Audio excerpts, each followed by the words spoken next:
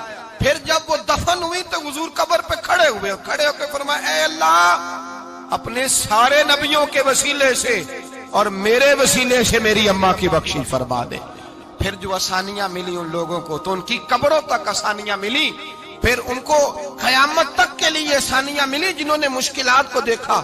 اور بھائی جو سوئے رہے, جو آرام کرتے رہے, جنہوں نے مناسب ہی نہ سمجھا کوئی کٹھن مرحلہ طے کرنا, جنہوں نے کہا نا نا نا نا ہم تو سکھ کے ساتھی ہیں, ہم تو سکون کے ساتھی ہیں, بھائی ہم تو سلوٹ کے ساتھی ہیں, جب موجیں لگے گی تو دوڑ کے پہنچیں گے, کہیں گے ہمارا بھی تعلق بنتا ہے, ہماری بھی رشتہ داری ہوتی ہے, ہمارے بھی رابطے ہوتے ہیں, پھر دوڑ کر کے پہنچیں گے. اصل ساتھی وہ ہوتا ہے جو دکھ کا ساتھی ہوتا ہے, آزمائش کا ساتھی, مشکلات تجھے اونچا اڑاتی. حضرت سلمان فارسی کہتے ہیں میں نبی پاک کی تلاش میں نکلا تھا, حضور کی تلاش میں نکلا, اور میں نے کئی سال حضور کو ڈھونڈا, کبھی ایک دروازے, کبھی ایک دروازے, کبھی دوسرے دروازے, کبھی تیسرے دروازے.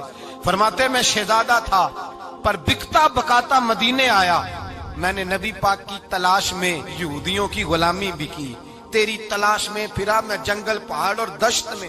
فرماتے ہیں بڑی تکلیف کاٹی, بڑی آزمائش دیکھی, لیکن اس دن مجھے سارے دکھ بھول گئے, اس دن میری ساری تکلیفیں آسانیوں میں بدل گئی جس دن میرے نبی نے میرا بازو تھام کے کہا سلمان منا اہل البیت. فرمایا سلمان کو تو میں نے اپنی اہل بیت میں شامل کر لیا ہے. فرماتے اتنی بڑی فضیلت کہ میں رسول اللہ کے خاندان میں جا شامل ہوا. تو بھائی یاد رکھیں, جب آپ کو مشکل آتی ہے تو آپ کو آسانی دینے کے لیے آتی ہے, جب آپ کی طرف کوئی آزمائش آتی ہے تو آسانی دینے. یہ بات صحیح ہے کہ بیٹیاں پیدا ہونے پہ مشکل ہوتی ہے, ان کے نصیبوں سے ڈر آتا ہے, پر جتنی آسانی اللہ بیٹیوں کے باپ کو عطا کرتا ہے اور جتنی رحمت رب بیٹیوں کے باپ پہ فرماتا ہے اتنی بھی کسی اور کے حصے میں نہیں آتی.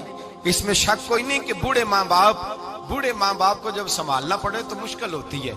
بوڑھوں کی طبیعت بچوں جیسی ہو جاتی ہے, دقت ہوتی ہے, آزمائش ہوتی ہے, ان کی بات سننا بعض اوقات کڑوا لگتا ہے, ان کی فرمائشیں بعض اوقات بچوں کی طرح ایسی ہوتی ہیں جو حل نہ ہو سکیں. لیکن یہ وہی ماں باپ ہیں جن کی نوکری کے بارے میں میرے مصطفیٰ نے فرمایا اگر تو ایک رات انہیں خوش کرنے میں کامیاب ہوا تو اللہ 2 حج اور 2 عمرے کا ثواب عطا فرمائے گا. اس میں شک نہیں کہ بہت سارے کام مشکل ہوتے ہیں, کٹھن ہوتے ہیں, آزمائش والے ہوتے ہیں, اس میں کوئی شک نہیں کہ اس دور میں دین کا کام بڑا مشکل ہے, دعوت و تبلیغ کا سلسلہ بڑا کٹھن ہے. اس دور کے اندر حق بات بیان کرنا بڑا ہی مسئلہ ہے. اس دور کے اندر لوگوں کو کھری بات پہنچانا اور بتانا یہ اپنے ہاتھ میں آگ کا انگارہ پکڑنے کے مترادف ہے. لیکن میرے مصطفیٰ نے فرمایا تھا اس دور میں جب فتنہ ہو من تمسک بسنتی عند فساد امہ فلہ اجر 100 شہید. فرمایا اس دور میں جب آزمائشیں آ جائیں, تکلیفیں آ جائیں, اس دور میں جو میری سنت پر عمل کرے گا, رسول پاک کا وعدہ ہے اللہ ایک سنت پر عمل کرنے والے کو 100 شہیدوں کا ثواب عطا فرمائے. اللہ 100 شہیدوں کا درجہ دے گا اسے. تو بھائی جس قدر مشکل زیادہ اس قدر آسانی بھی, اس قدر اجر بھی زیادہ. مشکلات سے گھبرایا نہ کریں, ذہن بنا لیں کہ جس رب نے دی ہے وہی اللہ نجات بھی عطا فرمائے گا. انسان آسان ہو جاتا ہے. ہم لوگوں نے نا دوڑ صرف سکھ کٹھے کرنے کے لیے لگا لی ہے, سکھ کٹھے کرنے کے. وہ لوگ دکھوں میں راضی رہتے تھے, آزمائشوں میں. ہمارا دعویٰ ہے رب رسول سے پیار کا, اور میرے حدیث بخاری میں ہے فرمایا جو مجھ سے جتنا زیادہ پیار کرے گا اتنا اس کی طرف مشکل زیادہ آئے گی. حضرت ابو بکر شبلی رحمت اللہ علیہ سے کچھ لوگ ملنے آئے, کہنے لگے صاحب ہمیں آپ بڑے اچھے لگتے ہیں, بڑے پیارے لگتے ہیں, آپ کی زیارت کرنے آئے, دل کرتا ہے 2 گھڑیاں پیر دبا دیں, دست مبارک چوم جائیں, دست بوسی ہو جائے, دل کرتا ہے. آپ نے فرمایا واقعی مجھ سے پیار ہے؟ کہا حضور بڑا پیار ہے. فرمایا سوچ لو کا صاحب بڑا پیار, پھر سوچ لو کا بڑا پیار ہے. حضرت ابو بکر شبلی دیوانے سے آدمی تھے, پتھر اٹھائے روڑے اور زور زور سے ان لوگوں کو مارنے شروع کر دیے. دوڑ گئے, کہنے لگے بابا تو پاگل ہو گیا ہے. جب دوڑے تو حضرت ابو بکر شبلی فرمانے لگے بس تم تو کہتے تھے ہمیں پیار بڑا ہے. کہا حضور کیا مطلب؟ آپ فرمانے لگے اگر تمہیں مجھ سے پیار ہوتا تو میرے روڑے کھا کے میرے دروازے پہ مر جاتے, کبھی میرا ساتھ چھوڑ کے نہ جاتے. تمہیں پیار نہیں، تم سوک کے سجن ہو، تم چوری کھانے والے میاں مٹھو ہو، تم تو اس لیے آئے ہو کہ یہاں برکتیں ملیں گی، موجیں ملیں گی، تمہیں پیار نہیں۔ ہمیں خدا رسول سے پیار بھی ہے، ذرا سی آزمائش آئے رونے بیٹھ جاتے ہیں، غریب بھی رو رہا ہے، بیمار بھی رو رہا ہے، تنگ دست بھی رو رہا ہے، اور جو آدمی کسی مشکل میں گرفتار ہے وہ بھی کہتا ہو جتنا میں الجھ گیا ہوں ہے ہی کوئی نہیں۔ اٹھیں، بیدار ہوں، اپنے آپ کو توانا کریں، اپنے اندر جولانیاں پیدا کریں۔ یاد رکھیں جتنی مشکل سخت ہوگی اتنی آسانی بھی اللہ زیادہ ہی عطا فرمائے گا۔ اللہ تعالیٰ زیادہ اور وعدہ کیا اللہ پاک نے، فَإِنَّ مَعَ الْعُسْرِ يُسْرًا إِنَّ مَعَ الْعُسْرِ يُسْرًا، فرمایا اگر میں تمہیں ایک مشکل دوں گا تو میں تمہیں 2 آسانیاں عطا فرماؤں گا۔ اللہ تعالیٰ ڈبل آسانی دیتا ہے اگر کسی پر مشکل ڈالتا ہے۔ اپنے آپ کو کمزور نہ کریں، ذہن بنائیں دکھ سہنے کا، مزاج بنائیں تکلیف برداشت کرنے کی، پھر یہ مشکل نہیں ہوگا، پھر آسانی سے بندہ گزر جائے گا۔ اگر آپ چاہتے ہیں زندگی میں مطمئن رہیں تو دنیا داروں سے امیدیں توڑ دیں، اللہ اور اس کے رسول سے امید وابستہ کریں، اولیاء اللہ سے امیدیں وابستہ کریں، صحابہ اور اہل بیت سے امیدیں، اللہ اور اللہ والوں سے امیدیں، دنیا داروں سے امیدیں۔ آپ کو پتہ ہے دنیا دار کی تباہی کب ہوتی ہے؟ جب انہیں خوش آمدی مل جاتا ہے۔ چودھری کا بیڑا اس وقت غرق ہوتا ہے جب اسے چودھری کہنے والے زیادہ ہو جاتے ہیں۔ سیٹھ صاحب اور نواب صاحب بیچارے تباہ تب ہوتے ہیں بھولے پن میں، جب ان کے دائیں بائیں ریلا ہوتا ہے سیٹھ صاحب کہنے کا، لوگ انہیں کھانا چاہتے ہیں، پیار ان کا نہیں ہوتا، ان کی جیب کا ہوتا ہے، محبت ان سے نہیں ہوتی، ان کی کرسی سے ہوتی ہے، ضروریات کا پیار ہوتا ہے، تباہ کر دیا جاتا ہے۔ ہماری ساری توقعات دنیا داروں سے وابستہ ہو گئی ہیں۔ ناراض نہ ہونا، پیروں نے، مولویوں نے، درویشوں نے، انہوں نے بھی سیٹ رکھے ہوئے جلسوں کی صدارت کرانے کے لیے، یعنی مذہبی جلسہ ہے، اس میں بہت زبردست پڑھے لکھے صاحب تقوی عالم کا خطاب ہے، اور کی صدارت وہ بندہ کر رہا ہے جس نے عشاء کی نماز بھی نہیں پڑھی، وہ بندہ صدارت کر رہا ہے۔ کیوں؟ اس لیے کہ اس نے ₹1,00,000 دیا محفل میں۔ خدا را دنیا داروں سے امیدیں چھوڑ دیں ورنہ آپ کمزور پڑ جائیں گے، آپ کی امیدیں ٹوٹیں گی۔ کتنا کمزور ہے وہ شخص جو 2-4 ہزار کے لیے کسی بندے کی چاپلوسی کرتا ہے، اس کے پیچھے بھاگتا ہے، خوش آمدیں کرتا ہے تھوڑے سے نوٹوں کے لیے، دکھ سکھ میں کام آئے گا اس کام کے لیے۔ میرے رسول کریم علیہ السلام نے فرمایا جس نے بندوں کو راضی کرتے کرتے رب کو ناراض کر دیا اس کی دنیا بھی گئی اور آخرت بھی گئی، اور فرمایا جس نے بندوں کی پرواہ نہیں کی اللہ کو راضی کیا، فرمایا اگر رب راضی ہو گیا تو لوگوں کے دلوں میں بھی محبت پیدا فرما دے گا۔ کیا ضرورت ہے خوش آمد کرنا دنیا داروں کی، سیٹوں کی، نوابوں کی، چاپلو۔ اور میں آپ کو ایک بات بتاؤں، ہوتا پتہ کیا ہے؟ یہ جو حب جا اور حب با ہوتی ہے نا، اس سے پیٹ نہیں بھرتا۔ آپ کو اگر خوش آمد کرنی ہے تو پھر آپ کو ساری زندگی کرنی ہے۔ پھر ان کو بھی پتہ ہوتا ہے کہ تعلق کس بنیاد پر ہے، اس میں کبھی بھی خلوص پیدا نہیں ہوتا۔ آپ بے چین رہتے ہیں، بے قرار رہتے ہیں، آپ کو تکلیف رہتی ہے ہمیشہ۔ کبھی بھی دنیا داروں سے امیدیں وابستہ نہ کریں۔ ایک بات سنیں بڑی شاندار، امام غزالی نے لکھی ہے۔ امام غزالی فرماتے ہیں کہ ہارون الرشید نہ حج کر کے واپس آیا بغداد میں، تو کونے میں حضرت بہلول دانا بیٹھے تھے، رش بہت تھا، مجمع بڑا تھا۔ حضرت بہلول دانا بھی سڑک کے کنارے بیٹھے تھے، تو سپاہی کہنے لگے یہاں سے اٹھ جاؤ، فرمانے لگے ہارون الرشید کی زمین نہیں، زمین میرے رب کی ہے، میں کیوں اٹھوں؟ وہ قریب سے گزرا تو سلام لی، تو آپ نے اس کا پروٹوکول دیکھا تو فرمانے لگے ہارون الرشید تجھ سے تگڑے تگڑے موٹے موٹے پروٹوکول میں نے لوگوں کے دیکھے ہیں، اور یہ جو تیرے دائیں بائیں آج تیرے نعرے لگا رہے ہیں یہ پہلے ان لوگوں کے نعرے لگایا کرتے تھے، اور تھوڑا وقت گزرنے دے، جو تیرے بعد آئے گا نا یہ سارے پھر ان کے نعرے بھی لگائیں گے۔ تو جھوٹ کی دنیا میں زندہ ہے، ان سے تو نے امیدیں وابستہ کی ہیں، یہ کل اس کے نعرے لگائیں گے۔ اس کے دل پہ بڑا اثر ہوا، گھوڑے سے اتر آیا، آگے کہنے لگا حضور آپ نے مجھے بڑی اچھی نصیحت کی ہے، میرا دل بڑا ٹھنڈا ہوا ہے، میں نے سنا ہے آپ مقروض ہیں، کچھ لوگوں کا قرض، تو مجھے کوئی حکم ہی کر دیں۔ آپ ہنسنے لگے، فرمانے لگے یار تو بڑا ہی بیوقوف ہے، بڑا ہی بیوقوف ہے تو، میں تجھے نصیحت کر رہا ہوں تو مجھے الجھا رہا ہے، حضور کوئی حکم کر دیں۔ کیا خوبصورت انداز ہے رب کریم کے بندوں کا۔ حضرت بہلول دانا فرمانے لگے تیرا رب کون ہے؟ کہا اللہ، تو فرمایا میرا کون ہے؟ کہا اللہ۔ فرمانے لگے یہ تو نہیں نہ ہو سکتا کہ اللہ ہارون رشید کو دیتا رہے اور بہلول دانا کو بھول ہی جائے۔ یہ تو نہیں نہ ہو سکتا کہ ہارون رشید کو دیتا رہے اور بہلول دانا کو بھول جائے۔ فرمایا اس کا دل، اس کا ارادہ ہوا، ارادہ قدرت ہوا کہ بہلول مقروض رہنا چاہیے، تو اگر رب مجھے رکھنا چاہتا ہے، دکھ قبول محمد بخشا راضی رہن پیارے، اگر وہ چاہتا ہے میں مقروض رہوں تو میں بھی چاہتا ہوں کہ میں مقروض ہی رہوں۔ یہ تو نہیں نہ ہو سکتا کہ تجھے دے اور مجھے نہ دے۔ فرمایا میری تجھ سے کوئی امید نہیں، مجھے جب بھی دے گا میرا رب بھی دے گا، اور وہ دے گا تو پھر انشاءاللہ خزانے کھول کے دے گا۔ دنیا داروں سے امیدیں وابستہ کرنا، لوگوں کے پیچھے، یہ چھوڑ دیں۔ آپ بے چین رہیں گے، بے قرار رہیں گے۔ اللہ والوں سے ضرور امیدیں وابستہ کریں، اس لیے کہ ان کے پاس جو کچھ ہوتا ہے وہ دراصل رب کا ہی ہوتا ہے۔ لیکن سیٹھوں سے، نوابوں سے، سیاستدانوں سے باز آ جائیں، ہماری بڑی امیدیں وابستہ ہیں۔ میں اکثر کہتا ہوں جتنے پھیرے نوکری کے لیے دنیا دار کے دروازے پہ لگائے ہیں نا، اس سے کم دفعہ مسجد میں نفل پڑے ہوتے تو رب اتنی بڑی مہربانی فرما دیتا۔ تیسری بات یہ یاد رکھیں، اگر سکون لینا چاہتے ہیں نا، اگر سکون لینا چاہتے ہو نا، تو لوگوں کو ڈسکس کرنا بند کر دو۔ کس کو اللہ نے کتنے پیسے دیے ہیں وہ جانے اور اللہ جانے، کس کو اللہ نے کتنی گاڑیاں دی ہیں وہ جانے، اور لوگوں کو ڈسکس کرنا جی۔ یعنی میں ایک جگہ بیٹھا تھا تو ایک صاحب گاڑی والا گزرا، گاڑی میں بیٹھ کے، اس کا پڑوسی تھا، کہندے تھا منہ ہے کار والا۔ میں کہ وہ تے ہے تاں ہی بیٹھا ہے، تے ہن میں کہ سمجھانا سی نا انہوں، میں کہ توں تے میں حساب لائیے بھی ساڈے کول کوئی نہیں، وہ تے ہے، لیکن نا اللہ نے اسے دی ہے نا، تو اللہ نے چاہا نا وہ کار میں بیٹھے، تو جس نے پھٹے پہ بیٹھ کے یہ تبصرہ کیا کہ منہ ہے کار والا، میں کہ ابھی وہ تے ہے تاں کار ہے۔ اب مجھے اور تجھے اندازہ لگانا چاہیے کہ ہم کیا یہ بحث ہے؟ یعنی اللہ کو چاہیے تھا معاذ اللہ کے پہلے تم سے پوچھتا کہ اسے کار دینی ہے کہ نہیں۔ کیا مطلب فضول بحث ہے؟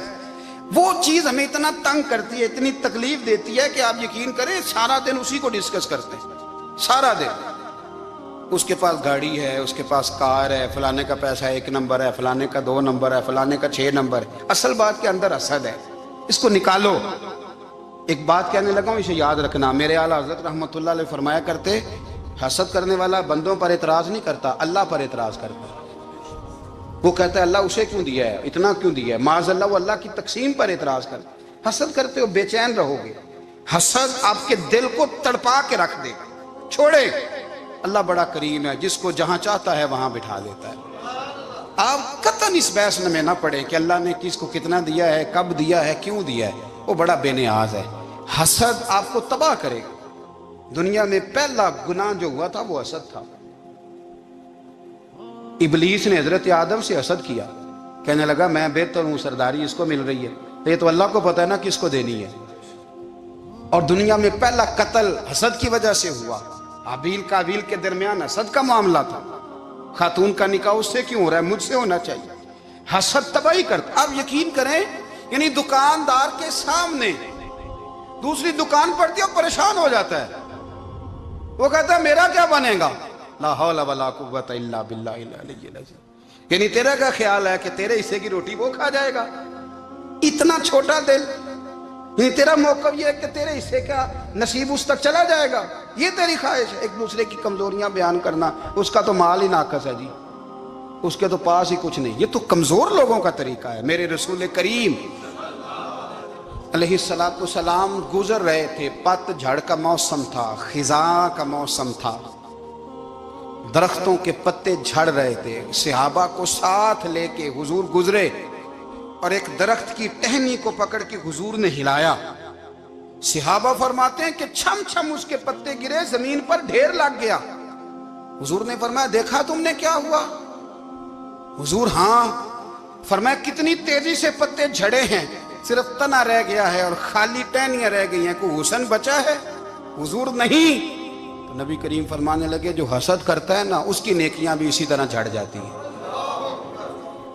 اسی طرح۔ اور ایک جگہ حضور فرمانے لگے جس طرح راکھ لکڑی کو آگ کھا جاتی ہے، جس طرح لکڑی کو آگ جب آگ کھا جائے تو پھر لکڑی کو لکڑی نہیں کہا جاتا، راکھ کہا جاتا ہے، کوئلہ کہا جاتا ہے، اس کی اصل باقی یعنی اسے کھائی جاتی ہے۔ تو حضور علیہ الصلوۃ والسلام فرمانے لگے جس طرح آگ لکڑی کو کھا جاتی ہے، فرمایا اسی طرح حسد نیکیوں کو کھا جاتا ہے، نیکیاں رہتی نہیں۔ حسد کرنے والے کے پاس نیکیاں یعنی ان کی اصل شکل موجود، کبھی بھی حسد نہیں کریں۔ اللہ کی تقسیم ہے، جس کو چاہے جب چاہے جتنا چاہے عطا کرے۔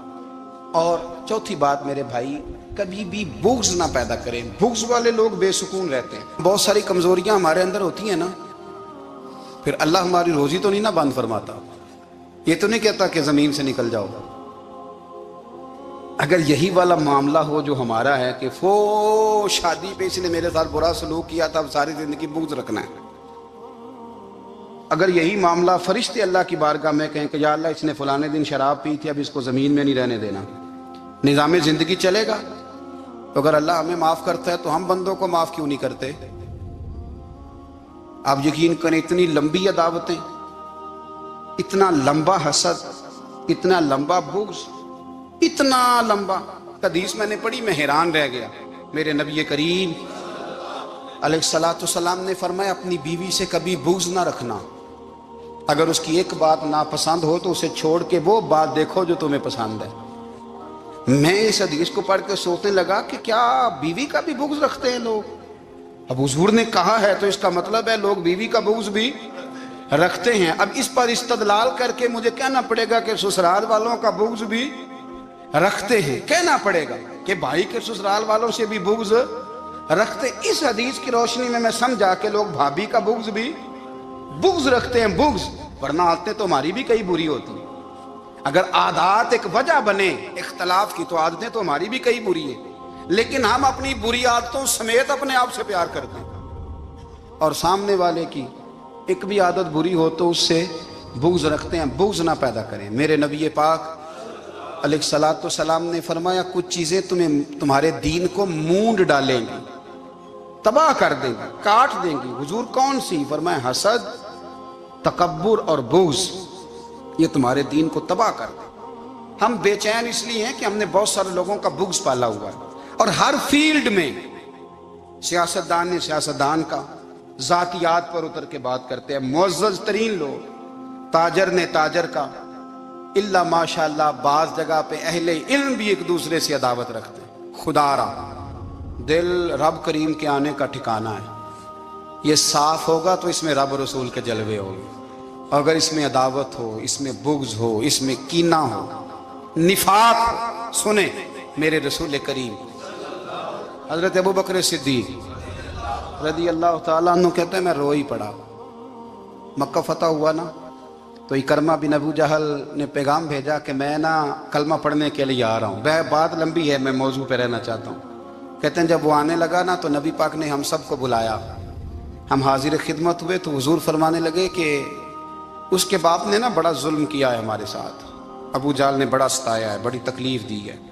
آپ مجھے بتلائیں کہ وہ ایک دفعہ کسی شادی پہ بحث ہوتی ہے بیوی کے بھائی کے ساتھ، پھر ساری زندگی اس بیچارے کو معافی، وہ 10 دفعہ گھر آتا ہے معافی مانگنے پر سوال ہی نہیں پیدا ہوتا، میں او ہو مجھے ہی کہہ دیا، یعنی پھر مجھے ہی کہہ دیا آپ نے، اور میری شان میں بے ادبی، اور پھر میں معاف کر دوں؟ توبہ توبہ توبہ، یہ کیسے ہو سکتا ہے؟ میری ناک نیچی ہو جائے گی، اور آپ نے مجھے کہہ دیا، سوال ہی نہیں پیدا ہوتا۔ اور یہ رونا میں اکثر ہوتا ہوں کہ شادی والے دن داماد صاحب کا زیادہ دماغ خراب ہوتا ہے۔ جب چھوٹی سالی کی شادی ہوتی ہے نا، اس دن اس کو بخار چڑھتا ہے، کوئی اس کو کان میں کہتا ہے تیری عزت نہیں کر دے، اس دن اس کا دماغ خراب ہو جاتا ہے، بچے اٹھا کے نکل آتا ہے، وہ بیچارہ سسر منتیں کر رہا ہوتا ہے کہ تیری مہربانی آ جا، یہ عزت کرا رہا ہے۔ تو میں نے کہا احتجاج کر کے جو عزت کرائی جاتی ہے وہ عزت نہیں ہوتی۔